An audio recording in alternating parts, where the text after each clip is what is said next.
శ్రీ వాసవి కన్యకాదేవి పురాణము ద్వాదశాధ్యాయము. కుసుమశ్రేష్ఠి విషాదయోగము. వైశ్య సభానంతరము నిజ ప్రాసాదమునకు వచ్చిన కుసుమశ్రేష్ఠి భోజనమైనను చేయ మనస్కరించక శయ్యాగృహమునకు చేరెను. మృదు తల్పముపై కూర్చొని దీర్ఘములైన నిట్టూర్పుల విడచుచు ఆలోచన నిమగ్నుడై అతక బహుకాలము సంతానము లేనివాడై సకల దేవతలను ప్రార్థించి చివరకు పుత్రకామేష్టి యాగమునర్చి దివ్య గుణ సంపన్నయు అతిలోక సుందరి అయిన పుత్రికను పొందగలిగితిని. యుక్త వయస్కు అయిన నా బిడ్డకు కులమందలి సుయోగ్యుడైన వరునితో వివాహము గావించి ఆమె ముద్దు ముచ్చటలు కన్నులారగా గాంచవలనని ఎన్నెన్నో కలలు గంటిని.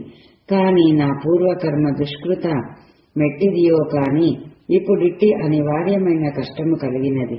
శిరీష కుసుమ కోమల శరీర అయిన నా చిన్నారి వాసవిని చెటులాడిని జ్వాలలో ఎటల పడవేయగలను? ఈ ఊహయే నా హృదయమును దహించి వేయుచున్నది.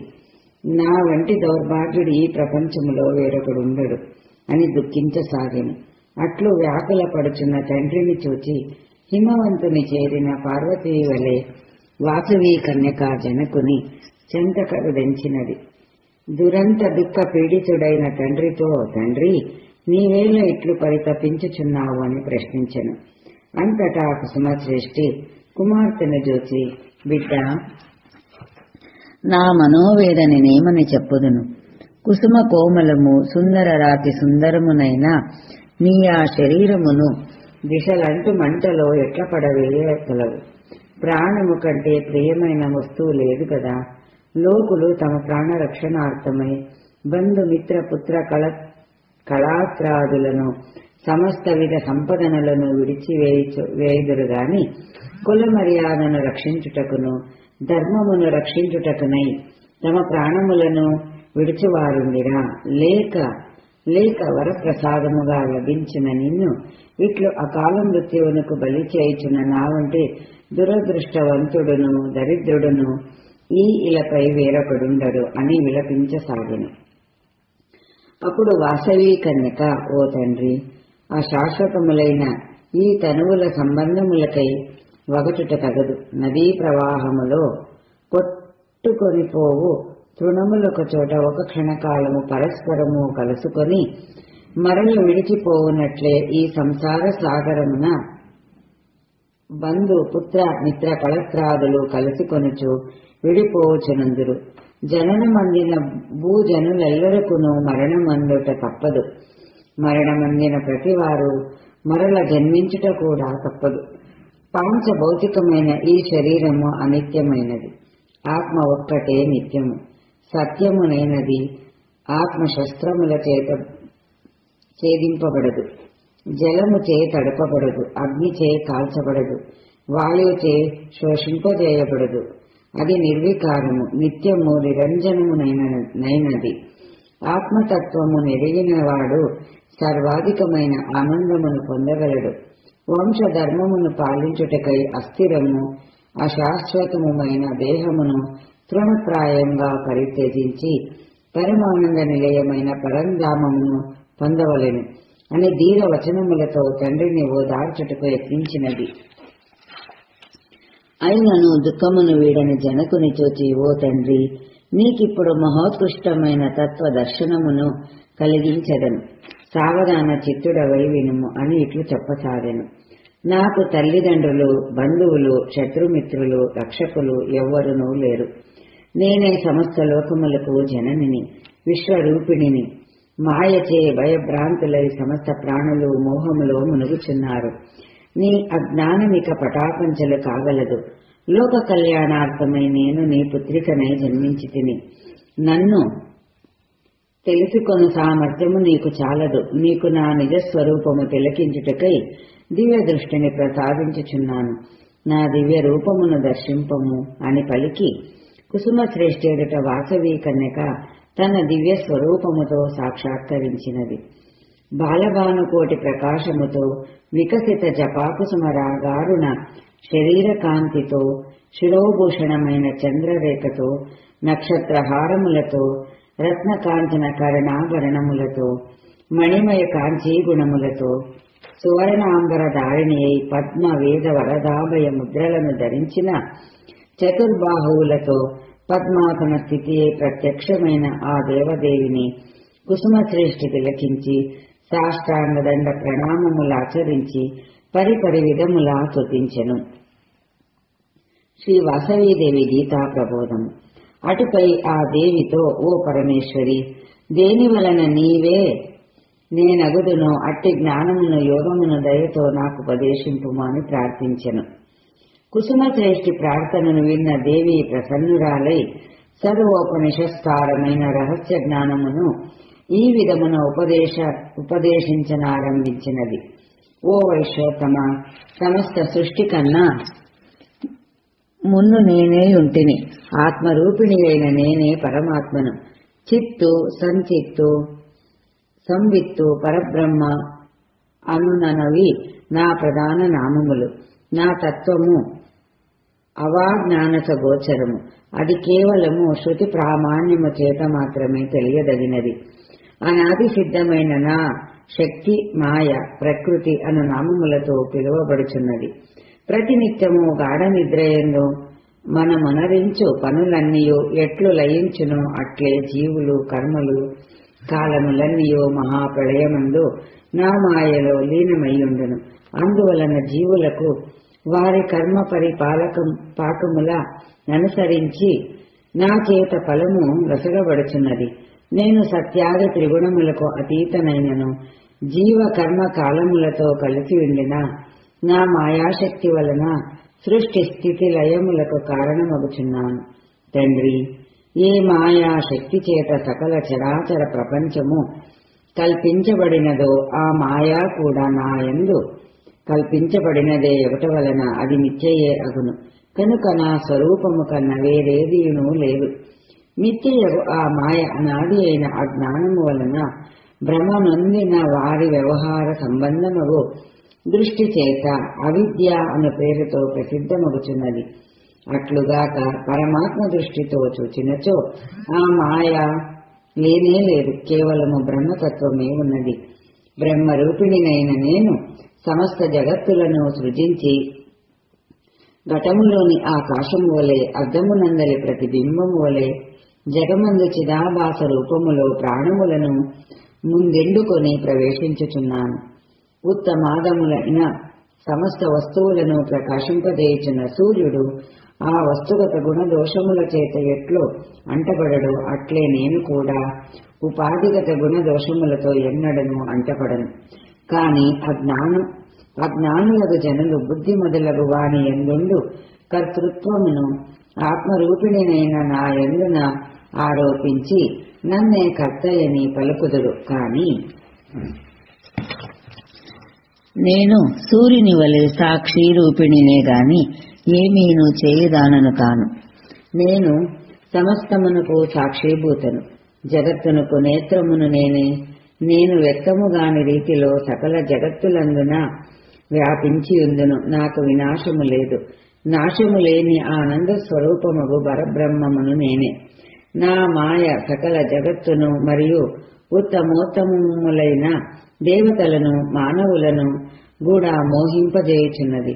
ఒకే త్రాడు పాము వలె మరియు పూలదండ వలె ఎట్లు ప్రకాశించుచున్నదో అట్లే జీవేశ్వరాది రూపములతో నేనే ప్రకాశించుచున్నాను.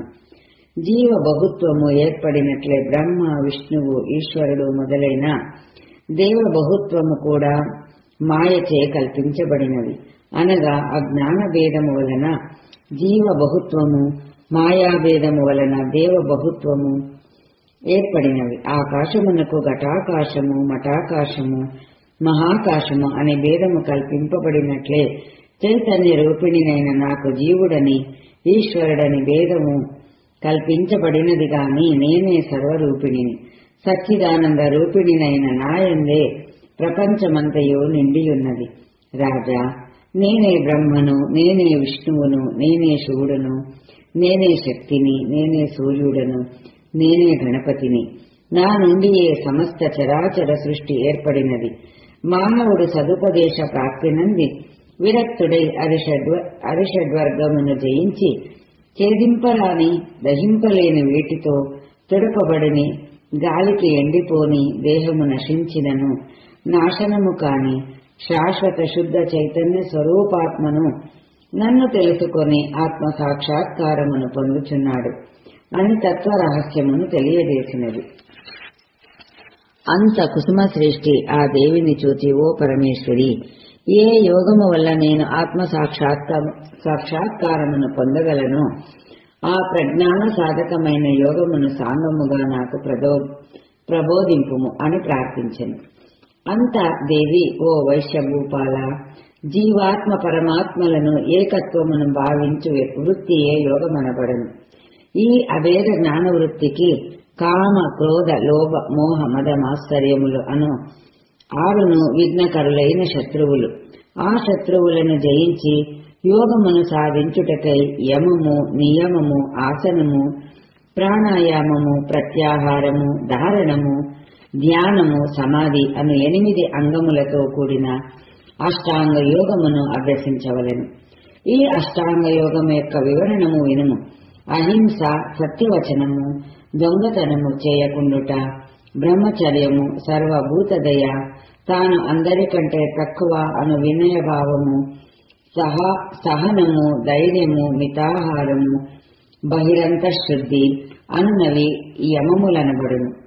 తపస్సు చేయుట, శృతి స్మృతులలో చెప్పబడిన కర్మలను చేయుట, లభించిన దానితో తృప్తిపడుట, దేవ బ్రాహ్మణుల యందు వేదములందు విశ్వాసముంచుట, పాత్రత నిరిగి దానము చేయుట, పరమేశ్వరిని పూజించుట, వేదాంత వాక్యములను వినుట, తప్పు చేయుటకు సిగ్గుపడుట, ఓంకారము, గాయత్రి మొదలైన దైవ మంత్రాదులను జపించుట, నిత్య హోమములను ఆచరించుట అనునవి నియమములనబడను.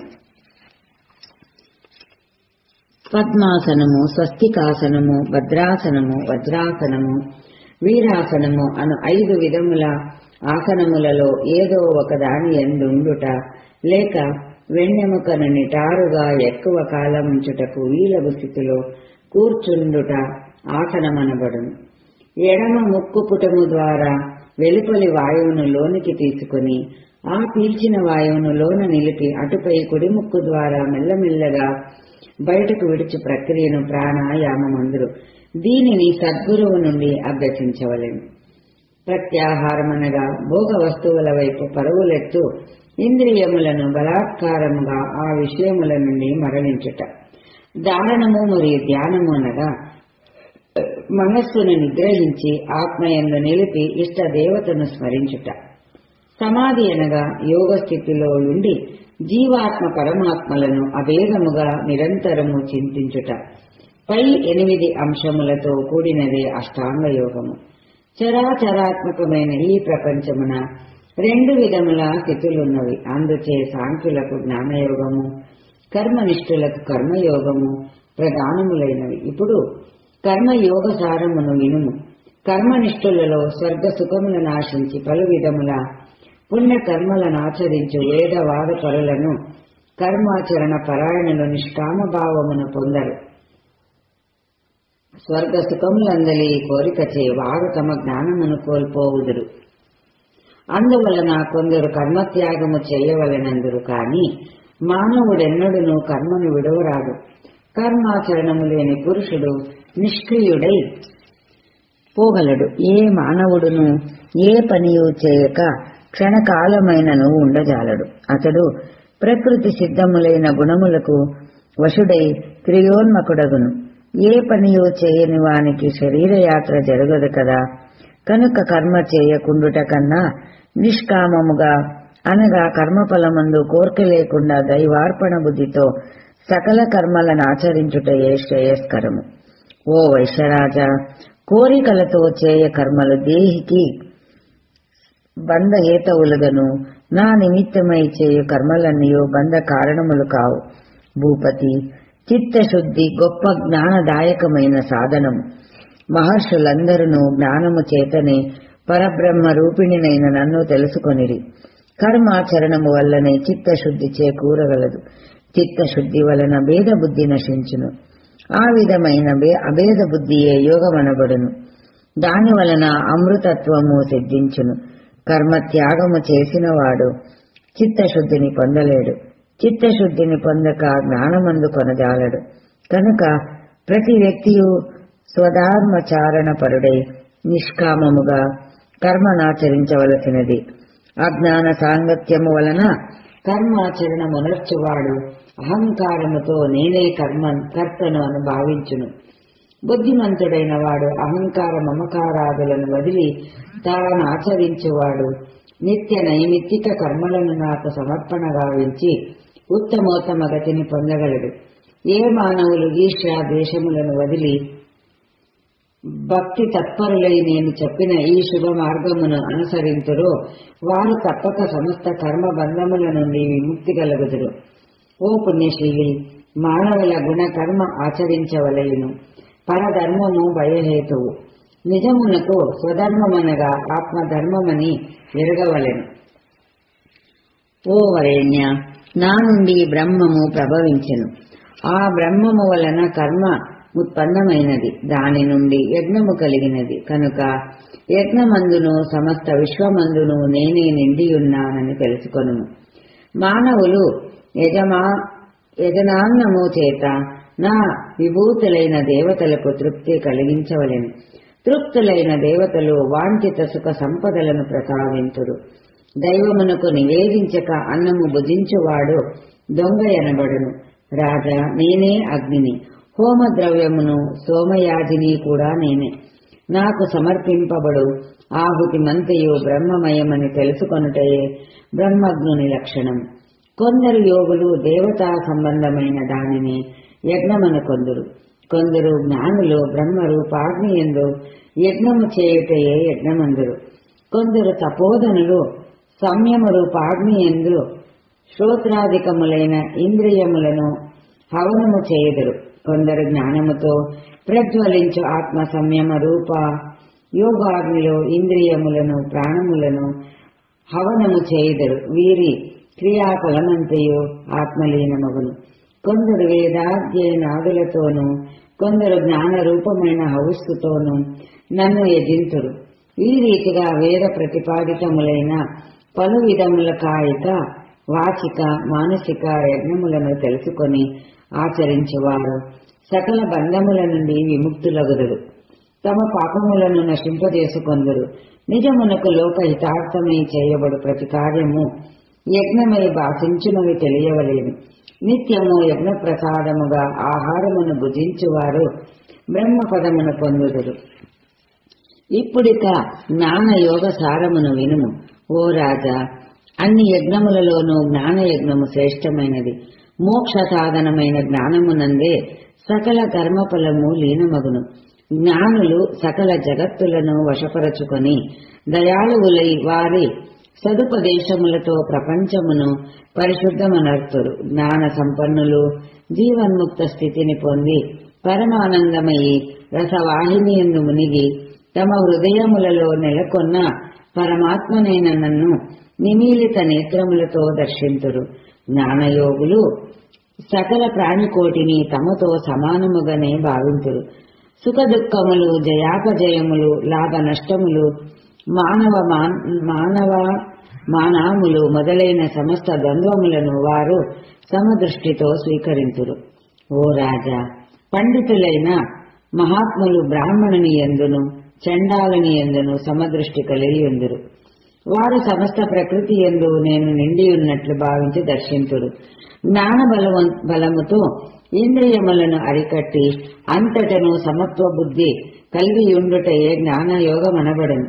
తాబేలు తన అవయములన్నింటినీ తనలోనికి ముడుచుకున్న రీతిగా యోగి విషయ సుఖముల నుండి తన ఇంద్రియములను మరలించుకొని ఆత్మస్థితుడగును. అట్టి వానినే స్థిర బుద్ధి అందురు. త్రివిధ దుఃఖములను నశింపజేసుకొని మమకార ఓంకారములను వీడి కోర్కెలన్నింటినీ వదిలి నిత్య జ్ఞానావిరతుడైన వాడు ముక్తిని పొందగలడు అని దేవి చెప్పగ వినిన కుసుమారుడు, ఓ దేవి, పాపము చేయకూడదని నిశ్చయించుకున్న మానవుడు కూడా దీనిచే ప్రేరితుడై పాపము చేయుచున్నాడు అని ప్రశ్నించెను. అంత దేవి భూపాల రజోగుణ జనితమైన కామము, తజ్జాతమైన క్రోధము పాపమునకు హేతువులు. ఈ రెండును మానవునకు మహాశత్రువులు. కామము బుద్ధిని, మనస్సును, ఇంద్రియములను వశపరచుకొని జ్ఞానవంతుని కూడా మోహములో పడద్రోయచున్నది. ఇంద్రియముల కంటే మనస్సు శ్రేష్టమైనది, మనస్సు కంటే బుద్ధి ఉత్తమమైనది, బుద్ధి కంటే శ్రేష్టమైనది పరమాత్మ, అది నేనే. సుమా రాజా, ఆత్మతో ఆత్మను తెలుసుకొని ఆత్మతోనే ఆత్మను నియమించి కామరూప శత్రువును హతమనర్చువాడు పరమ పదమును పొందగలడు. భేద భావమును వదిలి సమదృష్టి కలిగి లభించిన దానితో సంతుష్టుడై కర్మాచరణమునందు నిర్లిప్తుడై విషయ వాంఛల నుండి విముక్తుడై జ్ఞాన సంపద నొందిన నాడు ద్రవ్య యజ్ఞాది క్రియలను ఆచరించినను ఆ క్రియా ఫలములో నా ఎందే లీనమైపోవును గనక అవి వానికి బంధహేతువులు కావు. మానవుని అభ్యున్నతికి సత్సంగత్వము మిక్కిలి అవసరము. సత్సంగత్వము వలన సుగుణ సంపద పొందగలదు, ఆపదలు నశించగలవు, లౌకిక పారలౌకిక సుఖములు ప్రాప్తించగలవు. సత్సంగత్వము వలన నిస్సంగత్వము, నిస్సంగత్వము వలన నిర్మోహత్వము, నిర్మోహత్వము వలన నిశ్చలత్వము, నిశ్చలత్వము వలన నిర్మల జ్ఞానము, దాని వలన జీవన్ముక్తి లభించగలవు. జ్ఞాని కాని వారికి ముక్తి కలగదు. రాజేంద్ర, ఎవడు ఆత్మజ్ఞాన సంపన్నుడో అతడు జ్ఞాన బలముతో సర్వ సంశయములను తొలగించుకొనను. యోగ బలముతో కర్మబంధములను వదిలించుకున్న వానిని ఏదియను బంధింపజాలదు. ఇట్లు జ్ఞానియే క్షేత్రజ్ఞులను తెలుసుకున్నవాడు నాకు మిక్కిలి ప్రియమైన వాడగును అని దేవి చెప్పిన పలుకులు విని కుసుమశ్రేష్ఠి, ఓ జగన్మాత, క్షేత్రమనగా ఏమి, క్షేత్రయజ్ఞమనగా ఎవరు, దయచేసి వివరించి చెప్పమని ప్రార్థించెను. అంతటా ఆ దేవి కరుణించి ఈ విధముగా చెప్పసాగినది. ఓ వైశ్యాగ్రణి, పంచభూతములు, పంచ తన్మాత్రలు, పంచకర్మేంద్రియములు, పంచ జ్ఞానేంద్రియములు, మనోబుద్ధి చిత్తహంకారముల నడు అంతఃకరణము, ఇచ్ఛావ్యక్తము, ధైర్యము, ద్వేషము, సుఖము, దుఃఖము చేతన అను ఈ సంగాత మంతయును కలిసి క్షేత్రము అనబడను, అంటే దేహము అనబడను. సర్వక్షేత్రములలో సర్వాంతర్యామి అయున్న నన్ను క్షేత్రజ్ఞగా తెలియవలెను. సరళ భావము, గురుసేవ, ఇంద్రియ సుఖములయందు విరక్తి, సహనము, నిష్కాపట్యము, జనన మరణాది విషయ వివేకము, సమదృష్టి, దృఢభక్తి, ఏకాంతము, బాహ్యాంతరేంద్రియ నిగ్రహము మొదలైన వానితో కూడియుండు తెలివియే జ్ఞానమనబడును. అట్టి జ్ఞానము చే తెలియబడదగిన దానను మరియు ప్రకృతి భావములైన త్రిగుణములకు సత్వ గుణాధికృత వలన సుఖము, జ్ఞానము ప్రాప్తించగలవు. రజోగుణాధిక్యత వలన భోగాసక్తి, కర్మాసక్తి పెంపొందును. తమో గుణాధికృత వలన నిద్ర, అలసత్వము, కష్టము ప్రాప్తించగలవు. రాజా, మానవ ప్రకృతి దైవీ, ఆసురి మరియు రాక్షసి అని 3 విధములుగా ఉండును. వానిలో కరుణ, ఆక్రోధము, ధైర్యము, నిశ్చలత్వము, నిర్భయము, సహనము, వినయము మొదలైన లక్షణములు దైవీ ప్రకృతి లక్షణములు. నిష్ఠుర భావము, మదము, అహంకారము, మిక్కిలి గర్వము, హింసా ప్రయత్వము, ద్వేషము, నిర్దయ క్రూరత్వము, పరపీడనము, దైవనింద, వేదనింద, శాస్త్రనింద, పాపులతో సాంగత్యము, పరకాంతాభిలాష, పరధనాభిలాష, ఈర్ష్య మొదలైనవన్నీ రాక్షస ప్రకృతి లక్షణములు. రాజా, తపస్సు కూడా కాయిక, వాచిక, మానసిక అను భేదములతో 3 విధములుగా నుండును. కాంక్షారహితముగా శ్రద్ధతో చేయబడు తపస్సు సాత్విక తపస్సు. ఐశ్వర్యము కొరకును బహువిధ వాంఛలతోడను చేయి తపస్సు రాజస తపస్సు. ఇతరులకు బాధ కలిగించు కోరికతో చేయి తపస్సు తామస తపస్సు. వరేణ్య, జ్ఞానమును కూడా 3 విధములుగా విభజించవచ్చును. సమస్త ప్రాణి కోటిలో నన్నే దర్శించుచు జగత్తు మిథ్యయని, సత్యము నిత్యము నైనదానను నేనే అని తెలుసుకొనుట సాత్విక జ్ఞానమనబడును. నన్ను సమస్త భూతముల కంటే వేరుగా ఎంచి విభిన్న భావములను పొందు జ్ఞానము రాజస జ్ఞానమనబడును. హేతుబద్ధము కానిదియో అసత్యమైనదియో దేహాత్మములను ఒక్కటిగా భావించునదియునైన జ్ఞానము తామస జ్ఞానమనబడును. అటులని దానము, కర్మము, సుఖము, దుఃఖము, కర్త అననవి కూడా సాత్విక, రాజస, తామసములను త్రివిధములుగా ఉండునని తెలియజేయును. ఓ రాజా, యోగ సిద్ధి కొరకై అభ్యాసముతో మనస్సును స్వాధీనమునర్చుకొనవలెను. మనోజయము లేక యోగము మిక్కిలి దుర్లభము అని దేవి చెప్పిన పలుకులను వినిన కుసుమశ్రేష్ఠి, ఓ దేవదేవేశ్వరి, మనస్సు మిక్కిలి చంచలమైనదిగా మరల్పశక్యను దానిదిగా ఉండును గదా. అట్టి దానిని నిగ్రహించి నిశ్చల యోగమును పొందుట సాధ్యమగునా అని ప్రశ్నించెను. అంతటా ఆ పరమేశ్వరి, ఓ మణిగ్వర, అభ్యాసము మరియు వైరాగ్యముల వలన మనస్సును స్వాధీనపరచుకొనవచ్చును. జ్ఞాననిష్ఠుడు, తపోనిష్ఠుడు, కర్మనిష్ఠుడు కంటే యోగి శ్రేష్ఠుడు. వారందరికంటే నాయందు భక్తి గలవాడు మరింత శ్రేష్ఠుడు అని చెప్పెను. అంతా కుసుమశ్రేష్ఠి, జగన్మాత, భక్తుడే సర్వశ్రేష్ఠుడని చెప్పుచున్నావు. భక్తి అనగానేమి? భక్తిని లక్షణములెట్టివి దయతో తెలుపుము అని ప్రార్థించెను. అంతా దేవదేవి, ఓ రాజా, సర్వ జగత్తునకు కారణమును సర్వాంతర్యామినినైన నా మహత్వ శ్రవణము ద్వారా ద్రవీభూతమైన చిత్తమందు నా విషయమై ధారావాహికముగా ప్రవహించు మనోవృత్తియే భక్తి ఎనబడను. నా యందు మనస్సు నిలిపిన యథార్థ తత్వమును తెలుసుకొనవలెను. తొలుత నా ప్రకృతిని తెలుసుకొనట ముఖ్యము. రాజా, నేను భూమి యందు గంధముగా, అగ్ని యందు కాంతిగా, సూర్యచంద్రులందు ప్రకాశ రూపముగా, నీటి యందు రసస్వరూపముగా నెలకొనియుందును. నేను పండితులలో ధీశక్తిగా, తామసులందు తపశ్శక్తిగా, బలశాలలో బలముగా విలసిల్లుచుండును. ఎవరే భావముతో నన్ను కీర్తింతురో వారికి ఆ రూపమున దర్శనమిచ్చి కోర్కెలు తీర్చుచుందును. ఏ వ్యక్తి నన్ను స్మరించుచు ప్రాణములను విడుచునో అతడు పునర్జన్మ లేని మోక్షమును పొందగలడు. ఎవరు నాకు అర్ఘ్య పాద్య స్నాన వస్త్రాలంకార ధూప దీప నైవేద్య తాంబూలాదులను సమర్పించి వివిధోపచారములతో భక్తియుక్తులై పూజావ్రత యజ్ఞాదులచే ఆరాధింతురో వారు పరమపదమును పొందగలరు. నన్ను గూర్చిన శ్రవణము, కీర్తనము, స్మరణము, పాదసేవనము, అర్చనము, వందనము, దాస్యము, సత్యము, ఆత్మ నివేదనములను 9 లక్షణములు గల భక్తితో నన్ను అర్చించువారు ఉత్తమములైన తమ అభీష్ట ఫలములను పొందగలరు. నా నామ సంకీర్తనము, మంత్ర జపము నిరంతరము చేయువారు నన్ను తప్పక చేరుదురు. శాస్త్రవేత్తలు, జ్ఞాన వేద విధులు, యజ్ఞ దాన తపశ్చర్యాది నిరతులు కూడా నా యథార్థ స్వరూపమును తెలియజాలరు. భక్తియుక్తులు మాత్రమే నన్ను పొందగలరు. అవ్యక్తమైన నా నిర్గుణ తత్వోపాసన చేయువారు కూడా నన్ను చేరుదురు. గాని వారికి క్లేశమధికము. శుకాది మహర్షులు, నారదాది మునివరేణ్యుల భక్తి యోగము చేతనే నన్ను పొందగలిగిరి. భక్తి యోగమే అత్యంత సరళము, సులభ సాధ్యమైనది. భక్తుడైన వాడు నాకి మిక్కిలి ఇష్టుడు. ఓ వైశ్యవర్య, ముక్తిని పొందుటకై కర్మయోగము, జ్ఞానయోగము, భక్తి యోగము అను 3 మార్గములు విధించబడినవి.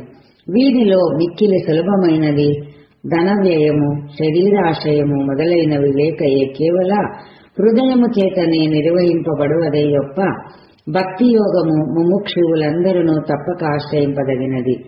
ఈ భక్తి యోగము మానవుల సత్వ రజస్తమోగుణ స్వభావ భేదములను అనుసరించి 3 విధములగుచున్నది. ఇతరుల మెప్పును పొందుటకను, పరులకు గలగు మేలును చెరచుటకను, ఇతరులను పీడించుటకను నన్ను భజించువాని భక్తి తామసీ భక్తిగా రూపొందును. అట్లుగాక స్వార్థముతో ఇహలోక పరలోక సౌఖ్యములను పొందు కోర్కెతో భోగములపై ఆసక్తుడై కీర్తి కాముకుడై ఆయా ఫలములను పొందుట కొరకు నన్ను భక్తితో సేవించుచు జీవేశ్వరుల యందు భేద బుద్ధి కలిగి నన్ను తనకంటే వేరుగా భావించుచు భజించు వాని భక్తి రాజసీ భక్తి అనబడును. అట్లుగాక అనేక జన్మార్జిత పాపములను పోగొట్టుకొనుటకై వేద విహితమైన సత్కర్మానుష్ఠానములను దైవార్పణ బుద్ధితో నిరంతరముగా ఆవించుచు అది తన కర్తవ్యమును నిశ్చయ బుద్ధి కలిగి నన్ను సంతోషింపజేయుటకు మాత్రమే ఆచరింపబడు భక్తి సాత్వికీ భక్తియగును. అట్టి భక్తి పరాభక్తిని పొందించునదగును. ఈ సాత్వికీ భక్తియే ఆశ్రయింపదగినది. ఓ వరేణ్య, పూర్వము సృష్టి సమయమున ఈ మహోత్తమమైన యోగమును నేను విష్ణువుకు బోధించి తిని, అతడు దీనిని సూర్యునికి ఉపదేశించెను. సూర్యుడు మనువునకు ప్రబోధించెను. తదుపరి పారంపర్యముగా మహర్షులు దీనిని తెలుసుకొనిరి. రాజా, బ్రహ్మ విష్ణు మహేశ్వరులు నా రూపములే అనియో, స్థావర జంగమాత్మకమైన సమస్త విశ్వము నేనే అనియో తెలుసుకొనుము. ఎప్పుడెప్పుడు ఈ ప్రపంచమందు అధర్మము పెరిగి ధర్మమునకు హాని కలుగును, అప్పుడప్పుడు దుష్టులను శిక్షించుటకు, శిష్టులను రక్షించుటకు, ధర్మమును ప్రతిష్ఠించుటకునకై నేను అనేక రూపములను ధరించి అవతరించుచుండును. కాని నా దివ్య సముత్పత్తిని మరియు నా లీలను తెలుసుకొనుట ఎవరికిని సాధ్యము కాదు. విశ్వమందలి సర్వోత్తమ పదార్థములన్నీయూ నా లీలా విభూతులే. నన్నెవరే భావముతో అర్చింతురో వారు ఆయా అభీష్ట ఫలములను పొందుదురు. ఓ నరోత్తమ, సర్వ మానవులు తమ ధర్మములను నిష్ఠులై కర్మ ఫలములను నాకు సమర్పించుచు నా అనుగ్రహము వలన పునర్జన్మరహితమైన పరమ పదమును పొందగలరు. అనాది సిద్ధము రహస్యాతి రహస్యమునైన ఈ యోగమును నీకిప్పుడు సాంగోపసాంగముగా తెలియజేసి తిని. పుణ్యశీల, నీవు విన్న మిక్కిలి గుహ్యమైన ఈ యోగము ఇక ముందు వాసవీ గీత అను పేర ప్రసిద్ధి నొందగలదు. ఎవడి గీత శాస్త్రమును అభ్యసించి గురువు ద్వారా అర్థమును గ్రహించి నన్ను అర్చించునో అతని యోగక్షేమములను నేనే వహించెదను. ఈ గీతాపఠన మనర్చు వారికి సమస్తములైన కోర్కెలు ఈడేరగలవు. అంతమున వారికి తప్పక ముక్తి లభించగలదు అని ఇట్లు శ్రీ కన్యకాదేవి కుసుమశ్రేష్ఠికి పరమాద్భుత తత్వజ్ఞానమును ప్రబోధించినది. కుసుమశ్రేష్ఠికి మోహ దుఃఖములు అంతరించినవి, సత్య జ్ఞానము లభించినది. అటుపై ఆ దేవి కుసుమశ్రేష్ఠితో, ఓ భక్తవరేణ్య, కాబో భవిష్యత్ కావ్యగతి నీకు దృగ్గోచరమగును చూడుము అని పలికినది. అంత కుసుమశ్రేష్ఠికి వైశ్య వంశమునకు రాబో అగ్ని ప్రవేశము, ఆ వెనుక విష్ణువర్ధన రాజు మరణము, విరూపాక్షాది వైశ్య యువకుల కాశీయాత్ర, విరూపాక్ష పట్టాభిషేకము మొదలైన దృశ్యములన్నీ క్రమముగా కనిపించినవి. ఆ ధర్మాత్మనకు వర్ణనాతీతమైన ఆనందానుభూతి కలిగినది. అటుపై శ్రీ కన్యకాదేవి తన దివ్య రూపమును చాలించి ముగ్ధ మోహనమైన వాసవి కన్యకారూపమును ధరించినది. అంతలో కుసుమశ్రేష్ఠిని మాయ ఆవరించినది. అతడు శ్రేయను చేరి నిశ్చింతుడై గాఢ నిద్రావశుడయ్యెను.